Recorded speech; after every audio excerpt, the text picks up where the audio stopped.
So let's talk about reading in data and looking at our data sets. So here is code that would read in different data files.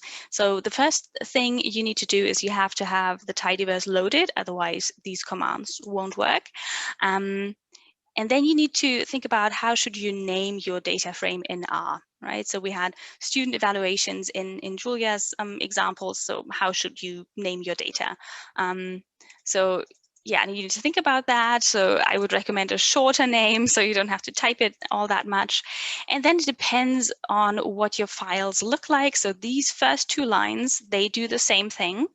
And what they do is read in data that is CSV, so comma separated. So the values in the different columns are separated by a comma. So you can either use read_CSV, or you can use read delim, and then set the argument delim to a comma. Those two lines do the same thing, right? And you can see here that the name of my data frame, I need to type that in. I need to add the ending. So that's something that people commonly forget. So the .csv needs to be there.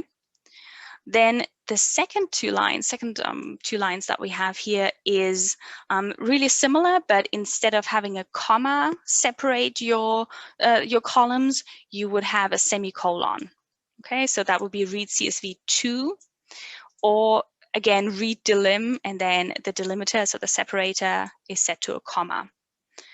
So again, those two lines do the same thing, and these CSVs with a semicolon are quite common in German-speaking countries. So probably a lot of people here tend to have these.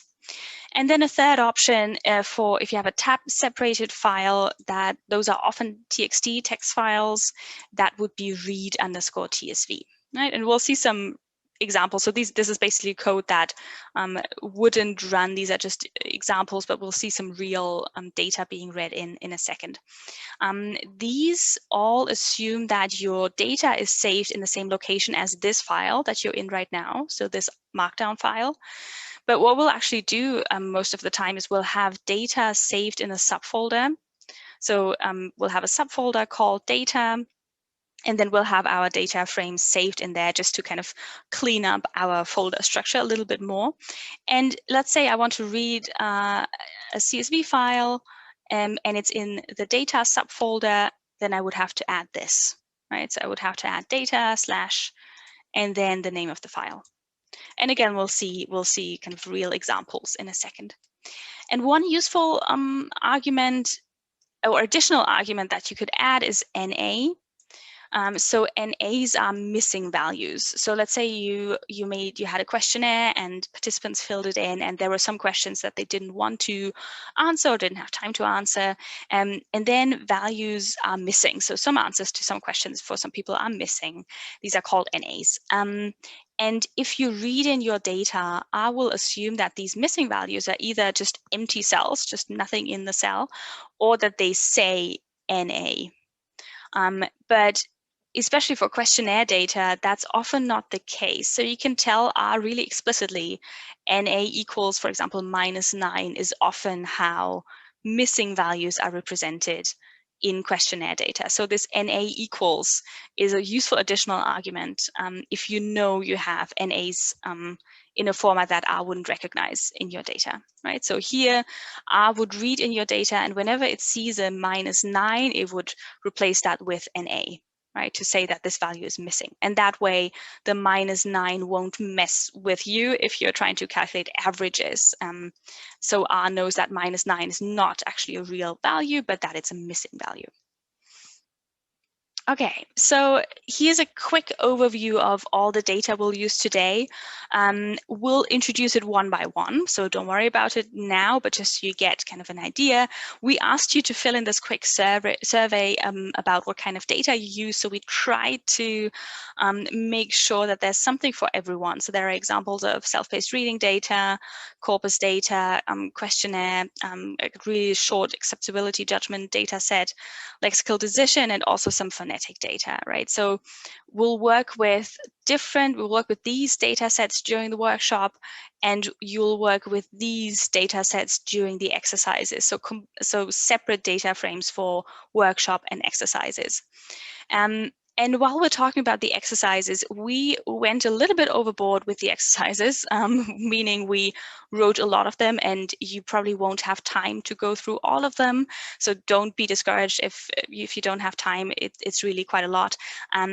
What we will point out, though, and it also says that here in the beginning, that some exercises will have this asterisk. So if I scroll down to block 2, this one has an asterisk and this one too. So we'll ask you to focus on these exercises first, mostly because this is really essential things like reading in your data. Otherwise, you can't continue the exercise, or making changes that are permanent.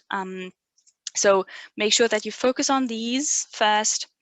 And then also, you'll often get a choice in the exercises, especially when there are bonus questions. You often get a choice if you would like to focus on lexical decision data or the phonetic data. So you can kind of tailor that to what you're more interested in or what you work more with.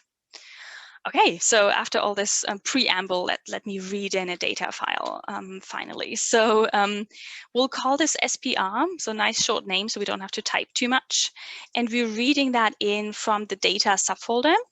And the file itself is called DGfS_SPR.CSV, right? So you can just execute that. And I will tell you a little bit about what the contents are. It'll tell you these are the column names.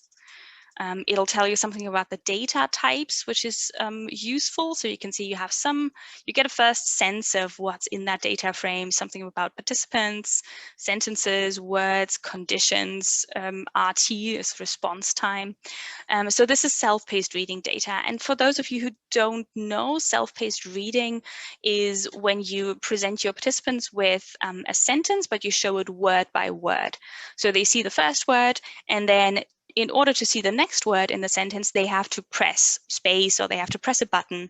So they see the sentence word by word and they have to press a button to see the next word. And that's what's actually recorded in the reaction times. So RT is how we're calling that in the data, how fast they are at pressing that button.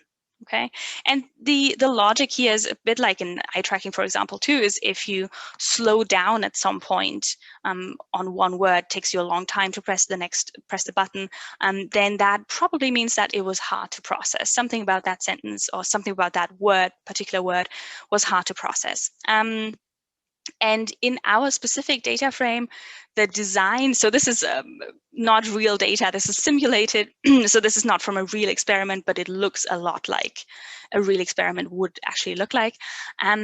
So people read sentences about dogs and cats, and in condition A, the sentences had a collocation that made sense according to the British National Corpus, so something like lapdog or tortoiseshell cat, right? The lapdog, that you can see that, tortoiseshell cat, you'll also encounter that.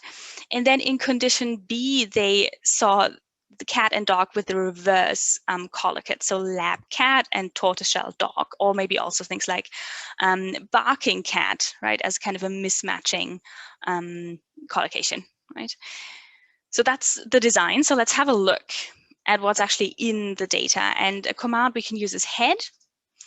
So head shows us the first 6 rows, and you can see in Markdown, it just gives us a preview in here.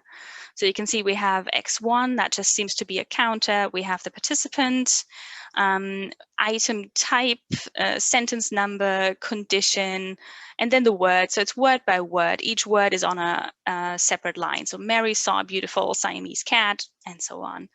And here you have the full sentence as well, right?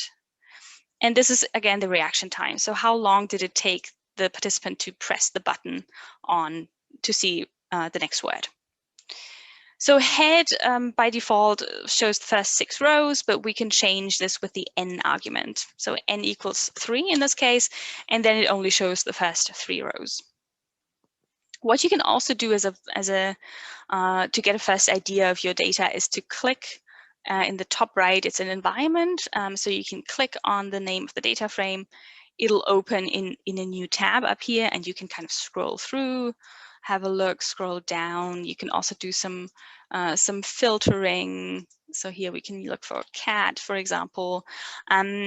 So this can be useful to get a first idea, but really for larger data frames, this gets really slow. So we'll show you commands to do it directly in here instead of having to scroll around. Okay, we can also look at the column names, so call names, and then it just gives us all the column names. And then one command that that's really a common one, is summary.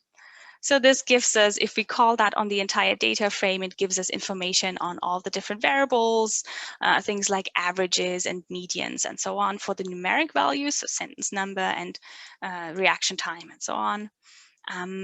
You can also call that on a specific variable with this dollar syntax, and we'll show you a tidyverse way of doing it later, after lunch actually. So if we run this command, this line, it just gives us information. So it summarizes the response time, reaction time column for us. Okay, so what you can also see in this environment panel, if you click on this arrow, it'll show you again all the variables. It'll show you also the data types, and that's important. So it shows you if something is numeric or character or factor or logical. So here we can see we have a couple of variables that are read in as character. So participant, item type, condition, word, and so on. These are read in as characters. We want to convert these as factors.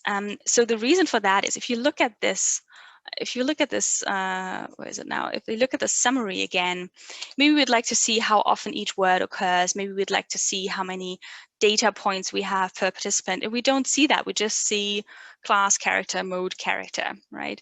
But this should really be a factor because this is a categorical data. This is a category. So to convert this, and we'll show you a nicer way of doing that later on, but for now, we're just using $participant to just call out the participant column. We're using the arrow to assign it back, so basically overwriting this, and we're converting it to a factor. So s_factor, and then again, $participant. So let's run that. So that just happened. It didn't tell us anything, but if you look up here, you can see that participant is now factor and now it tells you factor with 12 levels. So you had 12 unique participants. Let's do the same for item type and condition. And now you can see these change to factors as well. Okay, and now if we run summary on participant, now that makes a lot more sense. So it looks like we have 280 words per participant. So each participant read 280 words. And if we run this on condition, we can see how much data we have for each of these conditions. So we had 336 practice items, for example. So this is as factor, right? But you can also do a similar conversion with as numeric. So if you want to convert something to a number, you can do that.